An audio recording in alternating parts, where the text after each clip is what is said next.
Saudara ahli sudah membaca petitum yang disampaikan permohonan 1 dan permohonan 03? Sudah ya? Oke.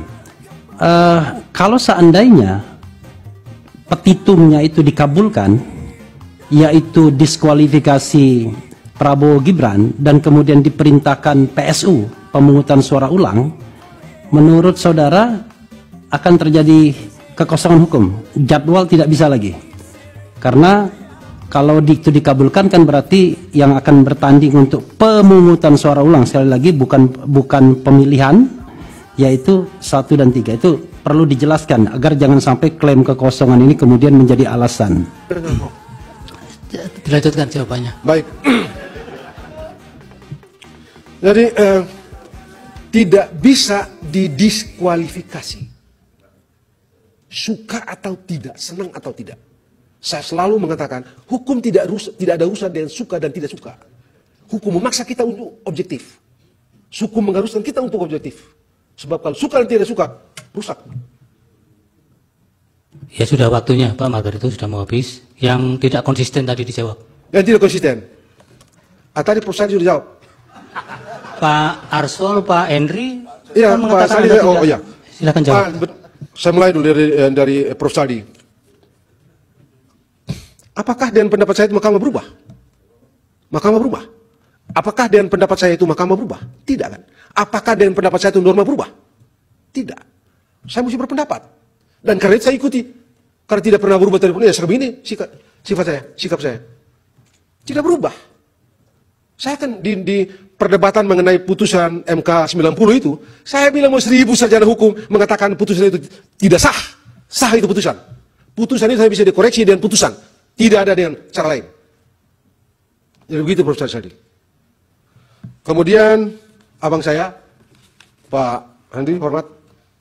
Yang terakhir itu 1000% bohong. Salah itu. Itu orang bolak-balik itu. Tidak. Yang saya bilang pilkada 2024 lebih buruk itu 1000% bohong.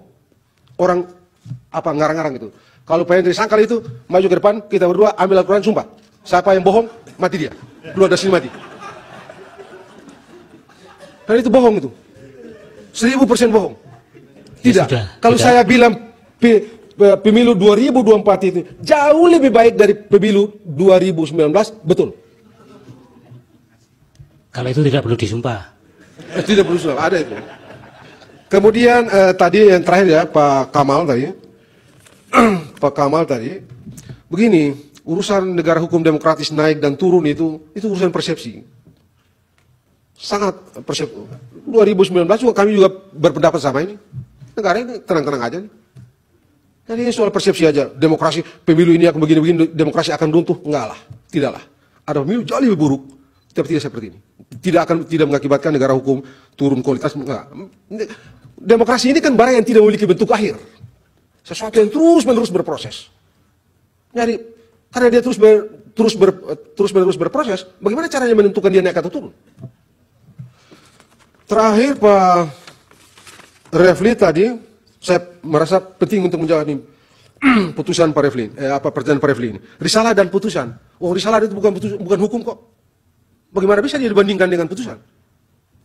Dan kalau putusan amar, hukum dalam putusan itu ya amar, hukum dalam putusan itu amar, bukan di dalam pertimbangan. Pertimbangan cuma memberikan fondasi. Ya, bagaimana caranya membandingkan itu? Orang satu bukan hukum, satu hukum, membandingkan dua hal yang berbeda. Tadi Hair sudah bicara itu. Tidak masuk akal. Menyamakan dua hal yang berbeda juga tidak masuk akal. Jadi saya kira pertanyaan juga ya. Kemudian mengenai pengangkatan pejabat demokratis bla bla bla segala macam ini. Ini demokratis ini barang ini sudah dibicarakan dari zaman Yunani kuno sampai sekarang ini begitu. Aristoteles kan jelas ini. Ini bentuk pemerintahan yang tidak bagus. Ini sebabnya di perdebatan pembentukan konstitusi Amerika Serikat orang tidak bicara mengenai demokrasi, orang bicara mengenai republik. Ini barang busuk ini. Demokrasi ini. Coba lihat aja kita yang belajar apa ilmu tata negara ini.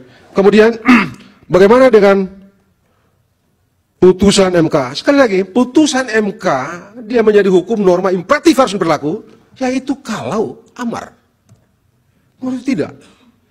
Bagi saya, prosedur cara menemukan calon gubernur, calon pejabat gubernur, pejabat bupati, pejabat wali kota yang diatur dalam dalam Permendagri nomor 4 2003 itu akuntabel, beralasan dipakai, dia harus dianggap legitim, demokratik dengan semua definisi yang mungkin kita berikan padanya.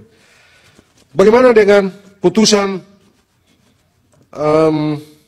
Saya kira sudah semua Bang ya. Kamal, saya kira tidak ada yang tidak ada yang terlalu. Oh, terakhir, saya kira penting untuk tadi satu pertanyaan dari Pak Henry tadi soal putusan nomor 90 yang begini. Saya mau singkat aja nih. Kalau mau sederhana, ada atau tidak ada PKPU yang mengatur syarat itu, tetap saja ada syarat. Mengapa? Karena syarat itu diatur dalam Undang-Undang 7/2017. Dan dalam ilmu hukum, saya cukup percaya, Bapak-Bapak yakin, dan Bapak-Bapak tahu, kalau dasar hukumnya berubah. Syarat itu diatur dalam pasal 169. Pasal itulah yang diuji di sini. Dan diberi tafsir berbeda. Hukumnya berubah, dasarnya berubah. Hukumnya berubah. Kalau tanya bilang itu belum bikin PKPU dan segala macam, terus pendaftaran Pak Gibran, pasangan Prabowo Gibran itu tidak sah. Banyak sekali yang tidak sah di Republik ini, Pak. Banyak sekali. Mahkamah Konstitusi ini 2 hari menjelang putusan, menjelang coblos pada waktu 2009, bikin putusan pakai KTP kan, Pak Sursani, berubah putusan, KPU ubah tuh putusan, tidak. Pak Yusril dulu uji undang-undang imigrasi, turun selesai, beres, sah. Bang Magdir uji undang-undang soal Sumber daya. yang lain diputus ini, langsung berlaku kok. Tidak ada. Ya Jadi sudah, kan Pak. yang paling pokok ini di undang-undang dasarnya berubah, hukumnya berubah, dasar hukumnya berubah, pendaftaran sah. Kenapa tidak disengketakan? Sudah kalah baru ribut. Sudah ya, Kan waktunya nggak fair sudah habis juga. Pak Saya kira Margarito. itu. Jadi Satu lagi yang mulia, saya punya. Yang mulia, tadi pertanyaan dari yang mulia Hakim Arsul Sani belum jawab berkaitan dengan konsistensi ahli. Iya. Ya, penting saya kira untuk dijawab. itu. sudah tadi. Kan tadi Pak, Sudah jawab tadi, oleh Pak. jawab oleh Prof. Sali tadi. Saya punya yang mulia. Yang Udah. dari pemohon 2 yang 286. kedua tadi, coba diulang lagi supaya cepat, singkat saja. Ya, adanya kekosongan hukum di perkara TSM itu. Tidak, Yang saya tidak pelakunya- menganggap ada kekosongan hukum. Sama sekali Ya. tidak menganggap ada kekosongan hukum. Baik, karena ahli itu kadang-kadang kalau tidak yakin bibir-bibir ditinggal itu. Nah, yang digas itu yang betul-betul dia kuasai itu. Itu ahli di mana-mana begitu. Ah, ini Pak Toyo juga ini.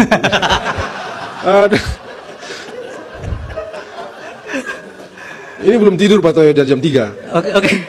Oke. Sekarang tadi panggil saya tidur di luar Iya. sana. Waktunya sudah habis, jadi tidak ada dialog lagi. Baik. Tapi yang paling penting Pak Margarito, bahwa putusan MK itu satu kesatuan antara pertimbangan dengan amar. Itu supaya publik tahu. Loh. Tidak ada lagi waktu untuk nggak fair membantah juga itu.